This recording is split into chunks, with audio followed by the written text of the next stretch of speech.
Nah, pada kondisi demensia, sebenarnya kan intinya demensia itu kan penurunan fungsi kognitif ya, hanya memori jangka pendeknya saja kalau secara definisi gitu. Tetapi ternyata di dalam pada penderita demensia itu kita mengenal ada yang namanya BPSD, Behavioral and Psychological Symptom of Dementia. Jadi demensia itu ternyata bisa disertai dengan gangguan perilaku dan psikologis, gejala-gejala perilaku dan psikologis.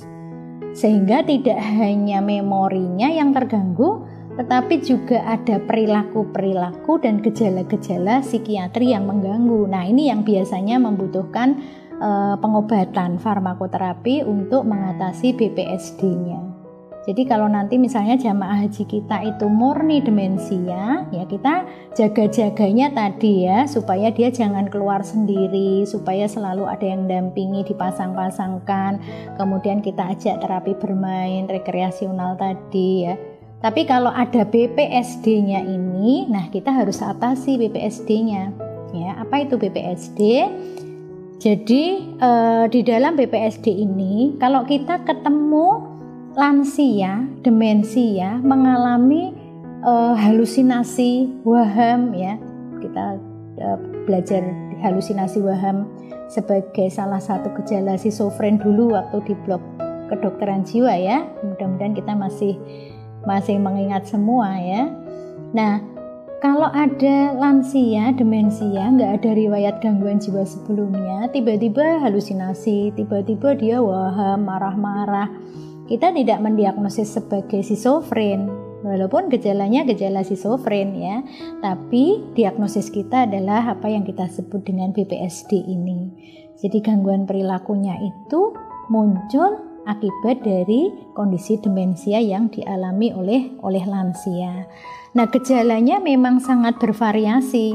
Jadi gejala perilaku maupun gejala psikiatrinya pada demensia ini sangat bervariasi. Ya, bisa dari bentuk yang apati ya, diem saja, hipoaktif, sampai yang sebaliknya dia dengan agresif dari perilakunya. Kemudian juga gejala-gejala psikotiknya bervariasi, ada yang halusinasi, ada yang waham gitu. Nah, sehingga membutuhkan tata laksana yang tepat untuk BPSD-nya. Kemarin sempat ada kasus, jadi beliau ini sebenarnya demensianya juga selama ini tidak begitu berat ya, cuma memang ada riwayat ketika beliau itu di rumah anaknya itu pergi menggunakan motor ya, usianya juga belum terlalu sangat tua ya, lupa saya usia berapa, jadi pergi menggunakan motor tuh sampai malam itu nggak pulang, ternyata dia bingung, akhirnya ketemu terus kemudian bingung. Ada riwayat seperti itu memang ya, jadi ada riwayat demensia, tapi selama ini baik-baik saja.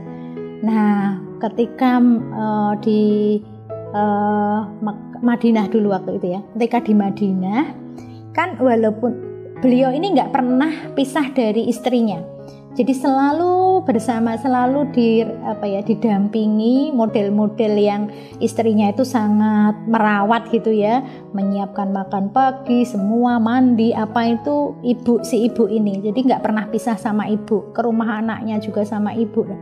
Pada waktu berangkat di Madinah itu walaupun suami istri kan nggak bisa satu kamar ya, mesti yang bapak-bapak dengan bapak-bapak, ibu-ibu dengan ibu-ibu, karena satu kamar isinya paling nggak 6-8 orang.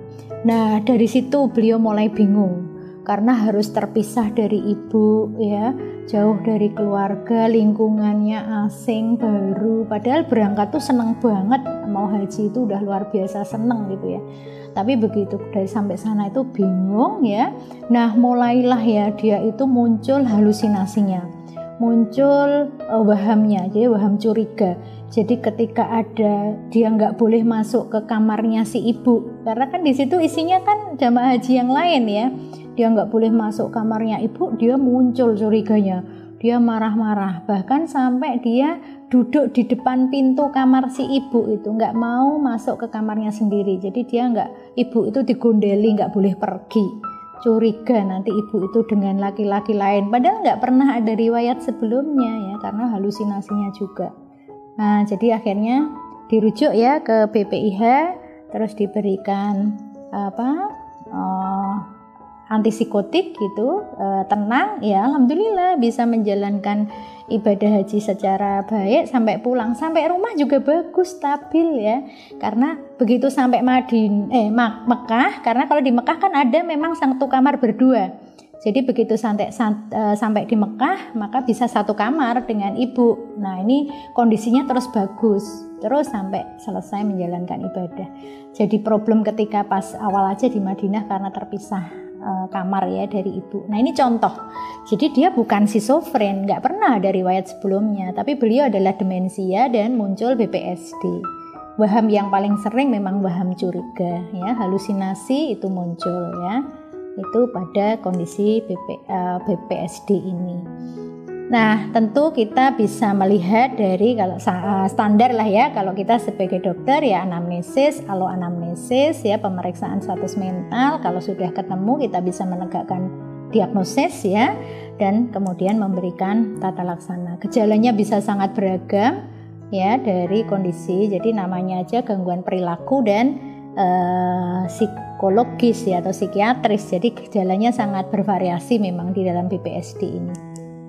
Nah, tata laksananya adalah simptomatis gitu. Gejala apa yang paling menonjol? Kalau misalnya pada contoh cerita saya tadi ya, kasus tadi, gejala yang menonjol psikotiknya ya, wahamnya, halusinasinya gitu, agresifnya karena marah-marah, dibantu dengan yang lain tuh beliau nggak mau ya, berot-berot gitu, agresif gitu. Nah, maka kita memberikannya antipsikotik ya. Jadi dimulai karena lansia ya dimulai dari 0,5 mili dan bisa ditambah ya. Kalau dalam kondisi ini boleh diberikan benzodiazepin ya, boleh diberikan kalau misalnya hanya dengan haloperidol sedasinya kurang kuat, bisa ditambahkan dengan benzodiazepin, alprazolam, diazepam itu boleh, karena kan ini bukan delirium ya, jadi kesadarannya komposmentis, jadi kita nggak khawatir dengan ketika tidur sedasi itu jadi nggak bisa memantau kesadarannya gitu. Beda dengan delirium tadi ya. Kalau delirium tadi kita jangan gunakan benzodiazepin, kita upayakan tidak menggunakan benzo. Tapi kalau pada BPSD kita bisa memberikan antipsikotik dosis kecil dan bisa diperkuat dengan benzodiazepin ini boleh ya. Nah, itu tentang gangguan mental organik ya. Jadi sudah ada 2 ya yang kita diskusikan, dan memang itu yang mungkin kita porsinya paling banyak ya, diskusi tentang 2 itu, karena tadi mengingat jamaah haji kita mayoritas adalah lansia, problem paling banyak adalah delirium dan demensia sesuai data yang ada di Pusat Kesehatan Haji. Nah, gangguan jiwa yang lain kita akan diskusikan, ada insomnia, cemas, depresi, psikotik. Saya kira nanti kita akan mereview apa yang sudah kita dapat dulu di blog kedokteran jiwa, dan mungkin tidak sedetail tadi kita membahas delirium dan demensia. Nanti kita akan lanjutkan pada bagian selanjutnya. Masih ada 4, insomnia, cemas, depresi, dan psikotik. Ya, kita akan masuk pada bagian yang selanjutnya, yaitu tentang insomnia. Kita sudah diskusi tentang gangguan mental organik, yaitu delirium dan demensia. Maka kita akan lanjut pada masalah kesehatan mental yang mungkin juga terjadi pada jamaah haji. Yang paling kita akan diskusikan pada berikutnya adalah 4 ya, insomnia, ansietas, depresi, dan psikotik. Yang pertama adalah insomnia ya, satu masalah kesehatan mental yang juga sering terjadi pada lansia, termasuk lansia yang sedang menjalankan jamaah haji. Walaupun pada bukan lansia juga bisa terjadi ya. Insomnia adalah keluhan gangguan tidur yang berupa kesulitan bisa dalam memulai tidur maupun dalam mempertahankan tidur. Jadi kadang-kadang sulit untuk memulai atau kita mengenal dengan early insomnia ya. Jadi mau tidur itu sulit, sudah di tempat tidur jam 9 baru gulang-guling di situ, baru bisa tidur jam 12 itu. Atau ada juga yang mengeluh bisa tidur cepet ya, jam 9 sudah tidur, tapi baru tidur berapa lama, jam 11 malam itu sudah terbangun dan sulit untuk bisa tidur kembali misalnya ya. Atau pada prinsipnya pada insomnia ini adalah keluhan merasa tidak cukup untuk tidur, atau dia bisa tidur tapi bangun tidur pagi itu tidak seger ya, kualitas tidurnya nggak bagus. Jadi di dalam insomnia bisa kuantitas, bisa kualitas, jumlah tidurnya atau kualitas tidurnya. Mungkin tidurnya panjang tetapi sering terbangun ya, sehingga kualitasnya buruk, dan ini menyebabkan distress, penderitaan ya. Aduh, kenapa ya aku kok nggak nyaman, aku harusnya tuh bisa tidur enak ya. Kemarin juga ada kasus gitu ya kan, kita habis isya misalnya ya, isya di masjid, di Masjidil Haram, pulang harapannya langsung tidur gitu ya, jam 8 jam 9 tuh tidur supaya jam 2 bangun bisa kembali ke masjid lagi.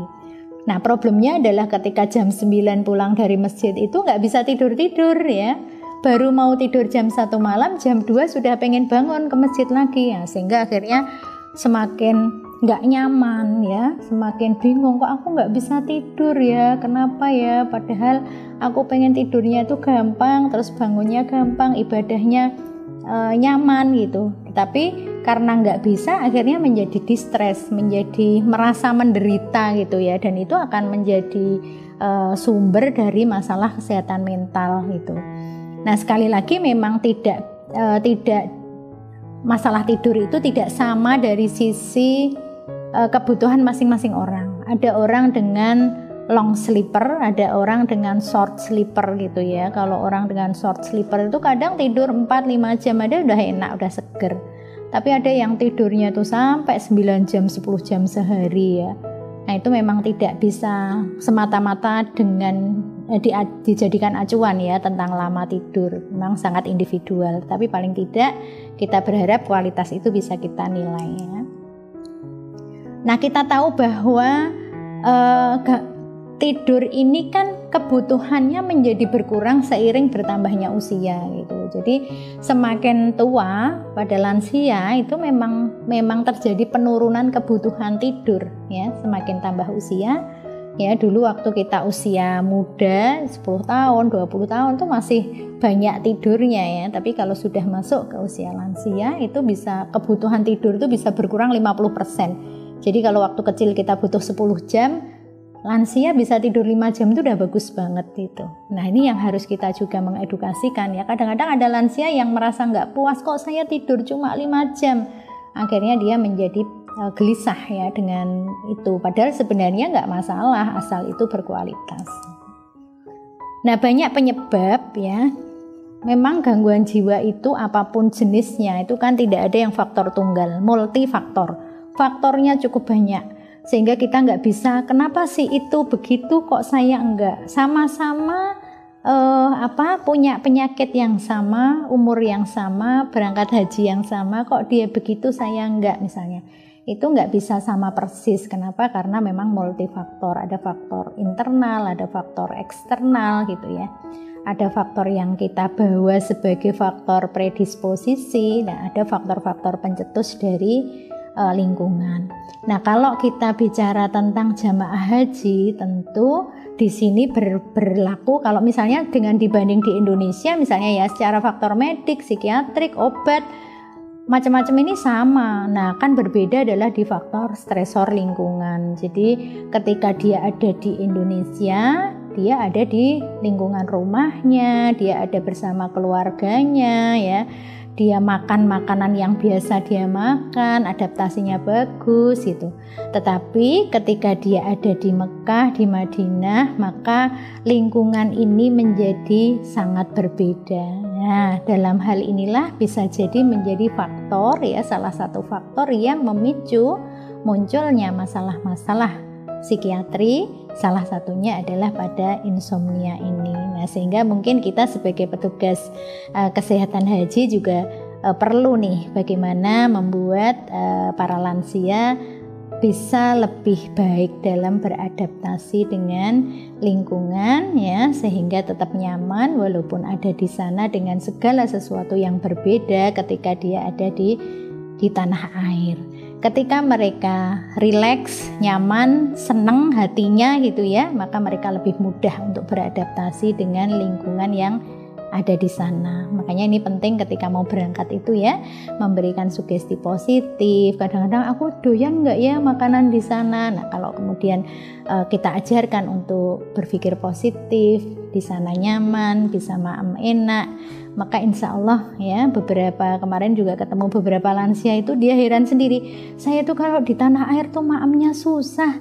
Kalau mau maem apa-apa nggak cocok. Di sini maem kayak gini kok ya kan, makannya pakai kotak gitu, sayurnya itu aja, lauknya itu cuma muter dari itu gitu ya. Tapi alhamdulillah saya bisa maem paling nggak setengah porsi nasi itu bisa habis. Nah itu kan kuncinya pada hatinya bahagia menjadi tamu Allah, dan dia bisa menjadikan stresor lingkungan itu menjadi lebih ringan. Nah ini yang mungkin juga menjadi tugas kita ya sebagai petugas kesehatan haji, supaya bisa membuat mereka lebih nyaman, tenang, dan bisa beradaptasi secara baik.